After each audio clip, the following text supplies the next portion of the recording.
கர்த்தருடைய பரிசுத்த நாமத்துக்கு ஸ்தோத்திரம். இன்றைய தினத்துக்கான தேவனுடைய வார்த்தையானது ஏசாயா 43ஆம் அதிகாரத்திலே அந்த 19ஆம் வசனத்தை பார்க்கும் பொழுது, இதோ நான் புதிய காரியத்தை செய்கிறேன் என்று சொல்லி ஆண்டவர் சொல்கிறார். இதோ நான் புதிய காரியத்தை நான் செய்கிறேன் அப்படின்னு சொல்கிறார்.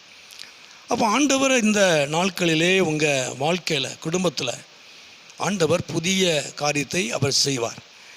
ஆனால் எப்படிப்பட்ட நேரம் என்று சொல்லப்படும் பொழுது மேலே வாசிக்கிறோம் 18, முந்தினவைகளை நினைக்க வேண்டாம், பூர்வமானவைகளை சிந்திக்க வேண்டாம். அதாவது முந்தின காரியங்கள், முந்தின நாட்கள் பூர்வமான நாட்கள், உங்கள் முந்தினது அதுக்கும் பழமையானது. அப்போது முந்தின நாட்கள், கடந்த நாட்களிலே பூர்வ காலங்களிலே நடந்த சில சம்பவங்கள், வேதனையான சம்பவங்கள், சில தோல்விகள், சில இழப்புகளை நாம் இன்றைக்கு நினைத்து வேதனைப்படுகிறோம். கடந்த நாட்களிலே நடந்த சில சம்பவங்கள், முந்தின தலைமுறையிலே நடந்த சில சம்பவங்களை இன்னைக்கு நினச்சி வேதனைப்படுறோம். ஏற்பட்ட தோல்விகளை குறித்து, ஏற்பட்ட இழப்புகளை குறித்து, வேதனைகளை குறித்து இன்னைக்கு அதை நினைத்து வேதனைப்படுறோம், சோர்ந்து போகிறோம். ஆனால் ஆண்டவர் சொல்கிறார், அதை நீங்கள் சிந்திக்க வேண்டாம்னு சொல்கிறார்.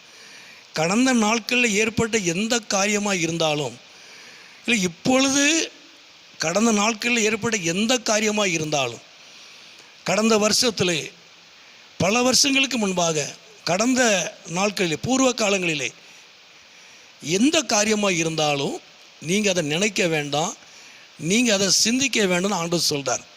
ஏன்னா ஆண்டவர் உங்கள் வாழ்க்கையில் புதிய காரியத்தை அவர் செய்ய போகிறார். நம்ம கடந்த நாட்களிலே நடந்ததையே நினச்சி வேதனைப்படுறோம், சோர்ந்து போகிறோம். இழப்புகளையும் தோல்விகளையும் நினச்சி ரொம்ப வேதனைப்படுறோம், சோர்ந்து போகிறோம். ஆனால் ஆண்டவர் உங்கள் வாழ்க்கையில், இந்த நாட்களில் ஆண்டவர் உங்கள் வாழ்க்கையில் புதிய காரியத்தை செய்வார். உங்கள் குடும்பத்தில் கர்த்தர் புதிய காரியங்களை செய்வார்.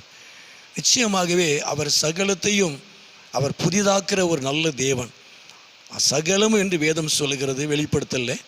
ஆகவே நாட்களில் ஆண்டவர் உங்கள் வாழ்க்கையில் எந்த காரியமாக இருந்தாலும் எல்லாவற்றையும் அவர் புதிதாக்குறவர், அவர் புதுப்பிக்கிற ஒரு நல்ல தேவன். ஆண்டவர் தாமே இந்த நாட்களில் உங்கள் வாழ்க்கையில் ஒரு புதிய காரியத்தை கர்த்தர் செய்வார். கடந்த நாட்களில் ஏற்பட்ட எந்த காரியமாய், அது கசப்பான எந்த அனுபவங்களாக இருந்தாலும், தோல்விகளாக இருந்தாலும், அதை குறித்து நீங்கள் நினைத்து அதை சிந்தித்து வேதனைப்பட வேண்டாம். கர்த்தர் அந்த நாட்களில் உங்கள் வாழ்க்கையில் ஒரு புதிதான காரியத்தை செய்வார். சகலத்திலையும் அவர் புதிய காரியத்தை செய்வார். அவர் புதிதாக்குற ஒரு நல்ல தேவன். அவர் உங்களை ஆசீர்வதிப்பார், அவர் உங்களை நடத்துவார். ஜெபம் பண்ணும். எங்களை அதிகமாக நேசிக்கிற நல்ல பிதாவே, அருமையான ஆண்டவரே, இந்த நேரத்துக்காக ஸ்தோத்திரம். இந்த சத்தத்தை கேட்டுக்கொண்டு அருமையான நம்முடைய பிள்ளைகளை, குடும்பங்களை கர்த்தர் ஆசீர்வதித்து நம்முடைய நாமத்தை மகிமைப்படுத்தும். நீர் மகிமையான காரியங்களை செய்யும். இயேசுவின் நாமத்தில் ஜெபிக்கிறோம் நல்ல பிதாவே. ஆமேன், ஆமேன்.